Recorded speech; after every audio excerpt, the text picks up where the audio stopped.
greatest trick the devil ever pulled was convincing the world he didn't exist. That was his power. Are you hypnotized right now? Be honest. No, I'm awake. You're awake. Totally awake. Are you hypnotized, ma'am? You guess so? Okay. Are you hypnotized? No.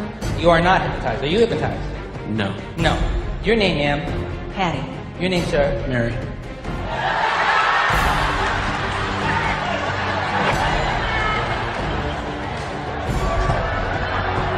Your name is... Mary. Your name is... Patty. Your name is... Bob. Your name is... Bob. Could I see your name tag just a second, if you don't mind? It says Karen. What's your name? Bob. Are you positive? Yes. Are you positive your name is Mary? Yes. Are you a betting person? I got a bet you might be interested in.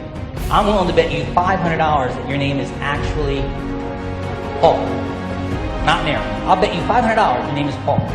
Would you take that bet? No. What's your name? Mary. I'll bet it's Paul. Would you bet $500 it's Mary? Yeah. Would you shake on that? Before you shake. How many people in this room think his name is Paul? Can I see by show of hands?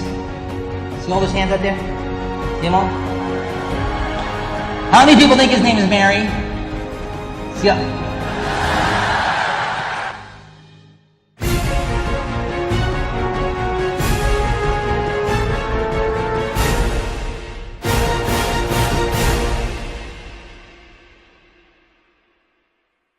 واستفزز من استطعت منهم بصوتك وأجلب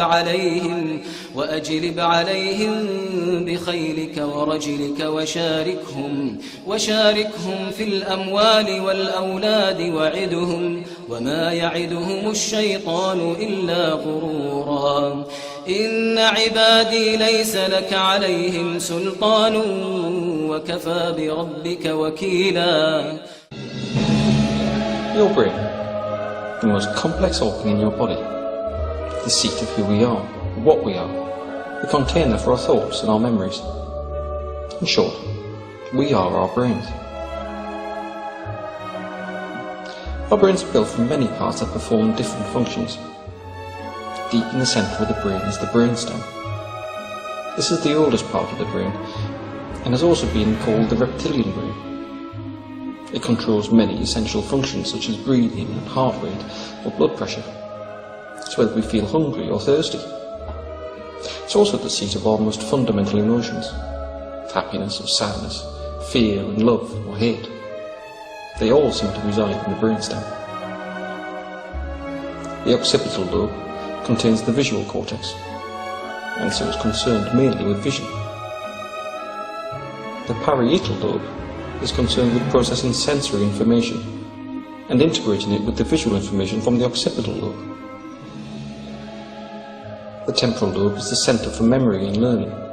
It contains the hippocampus and a number of other regions that are required for us to recognise different objects, faces, sounds and environments. The frontal lobe is probably the most important part of the brain for defining us as who we are. It's where our higher emotions and personality reside, as well as language and social behaviour, lots of the things that we think of as being human.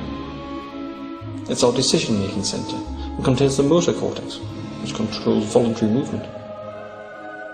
At the back of the brain are the two lobes of the cerebellum. This region of the brain is a coordinating centre for movement, allowing us to move multiple sets of muscles in a coordinated fashion so that we can walk and talk, pick things up and put things down. Your brain is made up of billions upon billions of cells, called neurons.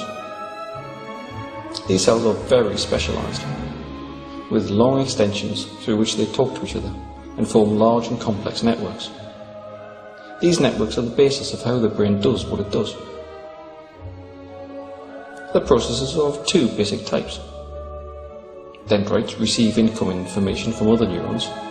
Signals pass through the cell body or soma, where, if sufficient information is received, a signal is passed to the other neurons via the axon. This is happening in billions of neurons across the brain 24 hours a day, 7 days a week. It's happening right now while you're watching this. So how do neurons talk to each other? Neurons are usually seen to use electrical signals to communicate. However, the act of passing the signal from one neuron to another is actually a chemical process. This happens at structures called synapses. These are formed from the terminal of an axon and a swelling on the dendrite called a spine. Electrical signals from the axon pass to the dendrite via a chemical messenger called a neurotransmitter. Neurotransmitter is stored in the small vesicles inside the axon terminal, or the presynaptic bouton. When a signal arrives down the axon, one or more of these vesicles joins with the outer membrane of the bouton and releases its contents into a small gap between the axon and the dendrite. This is the synaptic cleft. On the other side of the synaptic cleft are receptor molecules to which the transmitter binds in much the same way as a key fits into a lock. The receptor molecules act as poles through the outer membrane of the dendritic spine, allowing charged atoms or ions to cross. This entry of charged ions into the spine recreates the signal that was sent from the previous neuron, and in this way information can be passed from one neuron to the next and around the neuronal network. Although we've seen only one neuron here talking to one other neuron, in reality each neuron talks to many, many others and can have thousands upon thousands of spines. In this way, an extraordinarily complex system can be built that allows us to see, hear, to experience the world around us. It allows us to walk and talk, and to laugh and cry, and to be who we are. So we really are our brain.